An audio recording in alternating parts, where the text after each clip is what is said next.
Assalamualaikum dan salam sejahtera. So untuk hari ni saya nak sentuh sikit tentang candlestick pattern. So candlestick pattern ni kita ada banyak lah, ada bullish dan juga bearish. So ini adalah candlestick pattern yang selalu kita jumpa. So candlestick ni you kena tahu lah, bila ada any candlestick kena tahu yang bila dia close price tu lagi dekat dengan low. So maksudnya dia seller in control lah. Lepas tu kalau candlestick tu lagi dia close lagi dekat dengan high, maksudnya buyer in control.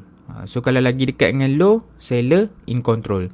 So ini adalah contoh-contoh candlestick pattern yang kita selalu saya tengok. Candlestick pattern ni saya tengok reversal lah, reversal candlestick pattern.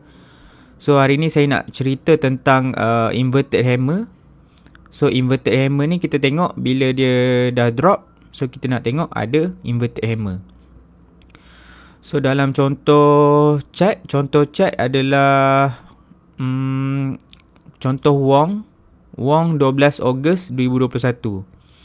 So kat sini kita nampak ada kenaikan, kat sini ada pullbacks MA20. So dekat sini dia dah naik and then dia drop dekat MA50. So MA50 ni adalah support yang lagi strong lah. So yang lagi strong daripada MA20. So bila price tu jatuh, kebanyakan saya perasan apa yang saya observe adalah bila price tu jatuh, selalunya bila dia terus naik tu, selalunya kenaikan tu tak berapa sustain lah.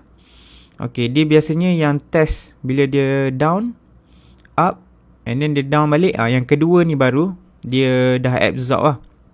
Dia dah absorb orang yang nak fast profit dekat sini. So orang yang dah take profit dekat sini, dia akan take profit and then dia akan pull back balik.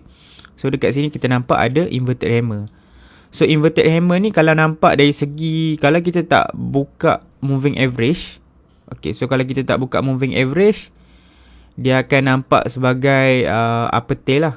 Kita nampak macam upper tail, tapi sebenarnya kita kena tengok candlestick pattern ni, kita kena tengok dia punya dalam konteks trend. Dia kena gabungkan dalam konteks trend. So kita nampak dekat sini dia dekat dengan moving average MA50. So ini adalah mungkin dia punya sign untuk start reverse lah. Okay, untuk start reverse. So kalau kita nak tunggu confirmation, mungkin boleh beli height of this candle lah, height of this inverted hammer candle, atau kat sini, ataupun kalau kita tengok kat sini pun dia boleh jadi inside this. So another confirmation adalah dia break this line. So dekat sini kita nampak ada reversal punya candlestick pattern lah. So candlestick pattern kena tengok, chart pattern pun kena tengok, and then candlestick pattern ni kita kena tengok dari segi konteks trend. Kalau dia boleh rest dekat near MA50 ni, saya nampak banyak lah inverted hammer yang dia rest dekat strong support macam MA50 ni. So kita tahu ini adalah reversal lah, untuk dia reverse. Okay, so I think itu saja. Video kali ni pendek je, just nak cerita sedikit tentang candlestick pattern, iaitu inverted hammer. So boleh study lah dalam, ada saya upload slide ni. So ada banyak yang saya selalu guna adalah hammer, inverted hammer. Lepas tu piercing line ni kita nak tengok dari segi candle kedua tu dia close half atas half candle sebelum ni. So dark cloud cover lawan dia. So engulfing bar ni lebih kepada outside. Engulfing bar ni pun outside reversal.